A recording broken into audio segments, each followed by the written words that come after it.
নমস্কার, দেখছেন কলকাতা টিভির সঙ্গে রয়েছে আমি স্বর্ণালী। শুরু করছি সংবাদ সারাদিন। শুরুতেই যে গুরুত্বপূর্ণ খবরের দিকে নজর রাখবো। আংশিক যুদ্ধবিরতি মানছে না রাশিয়া, জেলেনস্কি। পুতিন সীমিত যুদ্ধবিরতিতে সম্মতি জানিয়েও আঘাত হেনেছে ইউক্রেনে। বিদ্যুৎ কেন্দ্রে আক্রমণ না করায় বোঝাপড়া মানছে না রাশিয়া, এমনটাই বলেছেন জেলেনস্কি। রাশিয়া ইউক্রেন যুদ্ধে এবার নয়া মোড়। আপনাদের জানিয়ে রাখি, জেলেনস্কি যেমনটা জানিয়েছেন এই বিষয়ে, বিদ্যুৎ কেন্দ্রে আক্রমণ না করায় বোঝাপড়া মানা হচ্ছে না রাশিয়ার তরফ থেকে। যুদ্ধবিরতিতে সম্মতি জানিয়েও আঘাত হানা হয়েছে ইউক্রেনে, এমনটাই বলেছেন ইউক্রেনের প্রেসিডেন্ট জেলেনস্কি। আমরা এই বিষয়ে কথা বলবো, আরো বিস্তারিত জানবো। আমাদের সঙ্গে সরাসরি নিউজ রুম থেকে রয়েছেন কলকাতা টিভির পলিটিক্যাল এডিটর আশিস চট্টোপাধ্যায়। আশিস দা, তাহলে কোন পর্যায়ে মোড় নিতে চলেছে এই ইউক্রেন রাশিয়ার যে যুদ্ধ সংক্রান্ত বিষয়টি? আমরা জেনেছিলাম যে রাশিয়া কিন্তু এই বিষয়টিতে সম্মতি প্রকাশ করেছে, কিন্তু জেলেনস্কির যে এই মতামত, সেই মতামতকে কিভাবে দেখা হচ্ছে? দেখো, জেলেনস্কির একটা বক্তব্য আমরা কলকাতা টিভির পর্দায় দেখাচ্ছি। জেলেনস্কি সোজাসুজি যেটা বলেছেন সেটাই আমরা বলছি, কেননা এখনো পর্যন্ত ওই অঞ্চলটায় ঠিক কী ঘটছে সেটা সম্পূর্ণ ছবিটা পরিষ্কার নয়। কিন্তু জেলেনস্কি সোজাসুজি বলেছেন যে রাশিয়া আংশিক যুদ্ধবিরতির বোঝাপড়া মানছে না। জেলেনস্কি বলেছেন রাশিয়া আংশিক বোঝাপড়ার চুক্তি মানছে না। তারা ওই বোঝাপড়া, তথাকথিত বোঝাপড়া হবার কয়েক ঘন্টার মধ্যে বিপুল আক্রমণ হেনেছে ইউক্রেনের ওপরে। যে বোঝাপড়া হয়েছিল, যদি আমরা একটু মনে করে দেখি, কয়েক ঘন্টা আগের ঘটনা, যখন জেলেনস্কির সঙ্গে প্রায় 1 ঘন্টা দীর্ঘ কথা হয় ডোনাল্ড ট্রাম্পের। তারপরে জেলেনস্কি জানান বিদ্যুৎ কেন্দ্রগুলোতে আক্রমণ করা হবে না, হানা দেওয়া হবে না।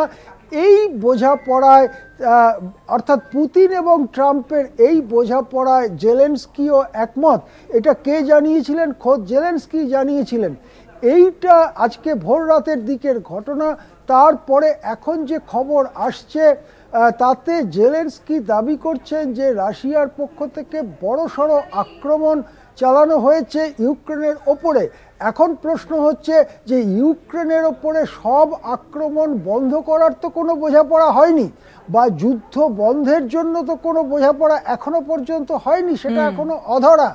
যেটা বোঝাপড়া হয়েছিল ইউক্রেনের বিদ্যুৎ কেন্দ্রগুলোর ওপরে, বিশেষ করে পরমাণু চালিত বিদ্যুৎ কেন্দ্র এবং অন্যান্য বিদ্যুৎ কেন্দ্রগুলোর ওপরে রাশিয়া আক্রমণ চালাবে না। তাহলে জেলেনস্কি যে বলছেন যে যুদ্ধবিরতি মানছে না রাশিয়া, তার অর্থ কি এই যে রাশিয়া গত কয়েক ঘন্টায় ইউক্রেনের যে বিদ্যুৎ কেন্দ্রগুলো আছে তার ওপরেও বড়সড় হামলা চালিয়েছে? পরিষ্কার নয়। যদি জেলেনস্কির কথাকেই সত্যি বলে পুরোটা ধরে নিতে হয়, তাহলে বলতে হবে রাশিয়া নিশ্চয়ই ইউক্রেনের বিদ্যুৎ কেন্দ্রগুলোর উপরে হামলা চালিয়েছে, এবং তাহলে এই যে বোঝাপড়া, আংশিক বা সীমিত যুদ্ধবিরতির বোঝাপড়া, সেটা শেষ হয়ে যাচ্ছে বা ভেঙে পড়ছে বলে মনে করা হচ্ছে। কিন্তু এখনো পর্যন্ত রাশিয়া বা মার্কিন যুক্তরাষ্ট্রের, পুতিন বা ট্রাম্পের, অথবা পুতিন ট্রাম্পের কোনো মুখপত্রের কোনো কথা এখনো আমাদের সামনে এসে পৌঁছয়নি। জেলেনস্কি যে এর আগেও অনেকবার কিছুটা অসংলগ্ন ধরনের, যাকে বলা হয় উল্টোপাল্টা কথা, সেটা বলেছেন। এই জিনিসটা আমরা দেখেছি। আমাদের মনে আছে হোয়াইট হাউসে গিয়ে তিনি কি ধরনের অনাবশ্যক এবং অনর্থক তর্কাতর্কিতে জড়িয়ে পড়েছিলেন ডোনাল্ড ট্রাম্পের সঙ্গে, যাতে মিটিংটাই ভেস্তে যায়। সুতরাং জেলেনস্কির যে দাবি বা জেলেনস্কির যে কথা, সেই কথাটা আমরা খবর হিসেবে তুলে ধরলাম, কিন্তু আমাদের ব্যাপারটা আরও জানতে হবে যে সত্যি করেই কী ধরনের আক্রমণ রাশিয়া করছে ইউক্রেনের ওপরে। সেই ব্যাপারটা যতক্ষণ যেভাবে খবর আসবে আমরা তুলে ধরবো কলকাতা টিভির পর্দায়। হ্যাঁ, একদম, অবশ্যই আমাদের নজর থাকবে এই বিষয়ে। আপাতত ধন্যবাদ আপনাকে। আমরা কথা বলছিলাম, আমাদের সঙ্গে সরাসরি নিউজ রুম থেকে ছিলেন কলকাতা টিভির পলিটিক্যাল এডিটর আশিস চট্টোপাধ্যায়।